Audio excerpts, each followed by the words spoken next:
In the world of video games, 2023 has been quite a roller coaster ride. We've seen numerous game releases. With each release, there's been a mix of joy and anger among the gamers. It's always interesting to witness the passionate reactions that come with new game launches. Our favorite surprise release so far this year is definitely Peppa Pig World Adventures. Yeah, I bet you had no idea Peppa Pig released a damn video game, huh? I'm sure they probably some in the past, but I've never seen anyone talk about that before. But looking ahead, there are plenty of highly anticipated games to be released this year, and we're pretty excited about that. So today, I want to discuss the top 5 games that I'm personally most excited about. I think you should be too, because if you're not, then you're just wrong. I mean, why are you on this channel then? Everyone on this channel should share my opinion, because obviously I'm the only one who's right.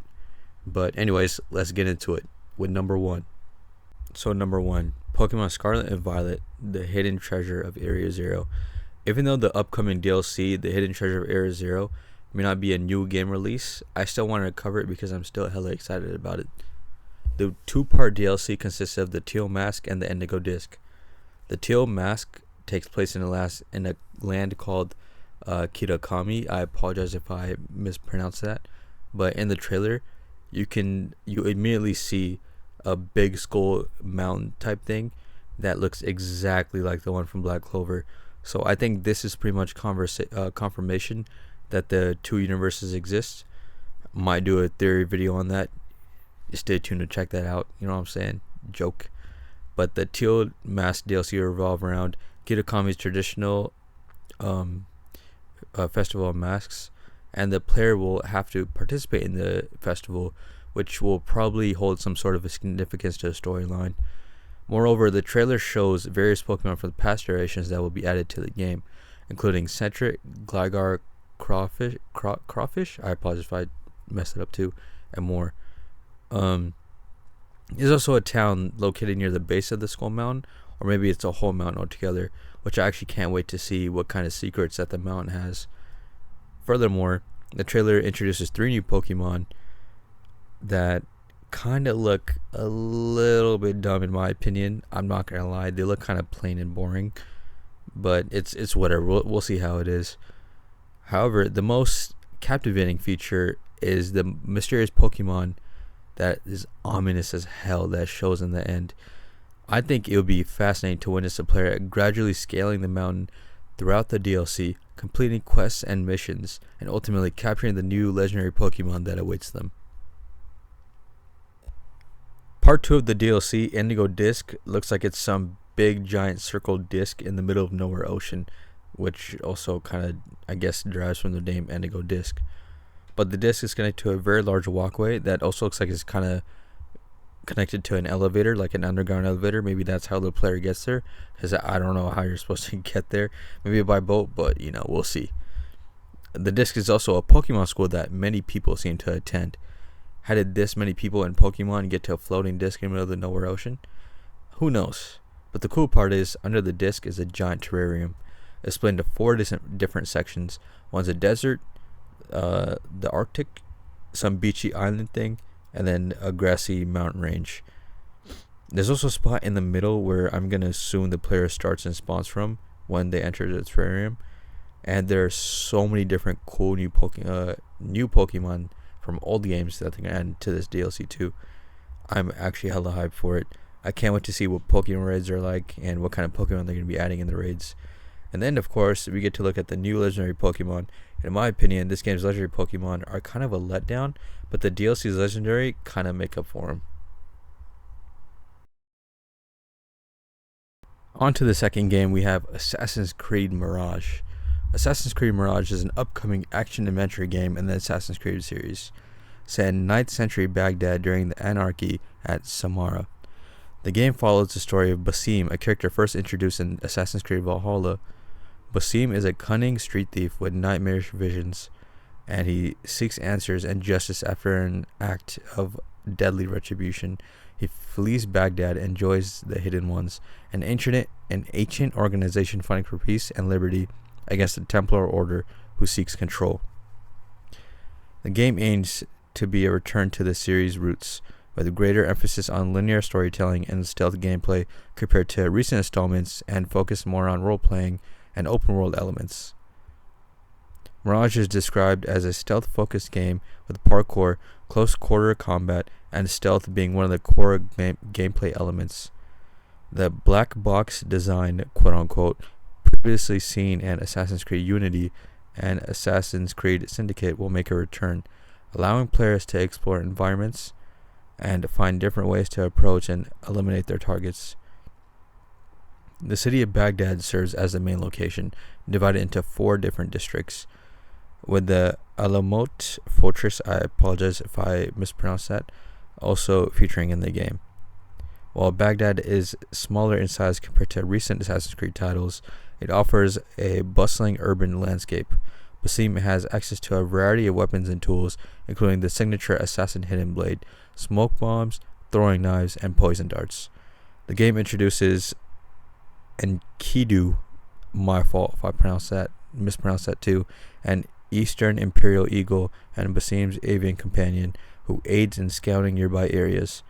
Assassin's Creed Mirage is set to be released on October 12, 2023, my bad. And this game is expected to provide a fresh take on the series, combining elements of the original Assassin's Creed with modern gameplay mechanics, offering a compelling experience for fans of the franchise. I used to play Assassin's Creed games all the time as a kid. I absolutely love the parkour aspects of the game, be able to climb things, just jump over rooftops and run away from people. The ability to assassinate someone quietly and just walk away like no one saw anything and nothing happened will definitely always be the best part of any Assassin's Creed game. On to the third one. I'm sure everyone remembers the new Super Mario Bros. Game that dropped for the Wii over a decade ago. Well, guess what? We finally have a sequel. This game looks absolutely amazing. The graphics, the attention to detail, the overall design, and the game just looks stunning. There's a ton of new stages with a bunch of new gimmicks in the game. This game looks like the previous one, but on LSD. In this game, you have the ability to go into some flower that takes you through an acid trip. At the end of the acid trip, you can get something called the Wonder Seed in terms of collectibles. This game will feature Wonder Seeds that players can gather by completing levels and fulfilling specific tasks. These seeds, along with the classic Super Mario Bros. Coins, will likely enhance the gameplay experience and unlock various rewards throughout the game. Overall, this game looks fun as hell. I honestly can't wait to play with my friends. I really hope to put in some sort of online multiplayer. That shit would be hella fun. I'm also excited to see what the new elephant power-up can do. Coming in the number 4 spot, we have Marvel's Spider-Man 2. The Spider-Man game looks so clean. Way better graphics, new fighting animations, and Spider-Man symbiote suit, hell yeah. Well, besides the suit looking kinda weird in the game itself looks pretty amazing. From the gameplay trailer, we can see that both of the Spider-Men are fighting against Kraven to reach Dr. Connors, who by this point in the game has already turned into the Lizard. Peter also states that Harry is sick and then the Dr. Connors is the only one that can save him. Because of the symbiote suit, we can actually see Peter act a lot more rationally. He seems way more angry and doesn't care about the civilians around him. I really like how the game makes you switch between Miles and Peter a lot, so that maybe in the game some missions require a specific Spider-Man for the specific moment. It's also interesting to see how Miles has matured in this game. He clearly has a way better hold of his powers and can use them way better than before. With everything that added into this game so far is a glide mechanic. Playing the last game, I swear it took me years to reach destinations across New York just by swinging the web. The glide mechanic looks so much easier and it makes it so much faster to get to my destination. One thing I'm really hoping for in this game is Miles versus Peter. Seeing how there's a chance Peter could turn evil thanks to this suit, I think that it's very plausible and it might just take Miles to get Peter back to his senses. Last, but definitely not least on the list, we got Hello Kitty Island Adventure. Let's go! This has to be the most hyped game of 2023. If you don't play Hello Kitty Island Adventure the day it releases, can you really call yourself a gamer? Screw the Spider-Man game.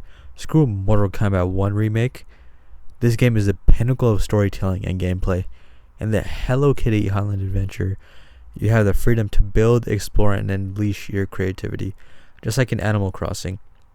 From designing your own houses to customizing your characters, there's no shortage of ways to personalize your experience. And let's not forget about the vast map that awaits you. With such a large world, there's bound to be endless activities and adventures to embark on. One aspect that has me particularly excited is a collection of mini games and puzzles. These diversions add an extra layer of fun and challenge to the game. Who knows, you might even have the opportunity to explore underwater, maybe even find the submarine, you know what I'm saying?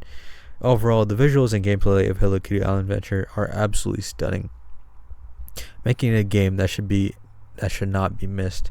If you pass up on the chance to play this game, you're definitely missing out on an extraordinary experience. If you don't play Hello Kitty Island Adventures, then you're going to be missing out. That's it for the video, guys. I really hope you enjoyed the video. Please consider subscribing and liking the video, and please share it to other people so anyone can see it.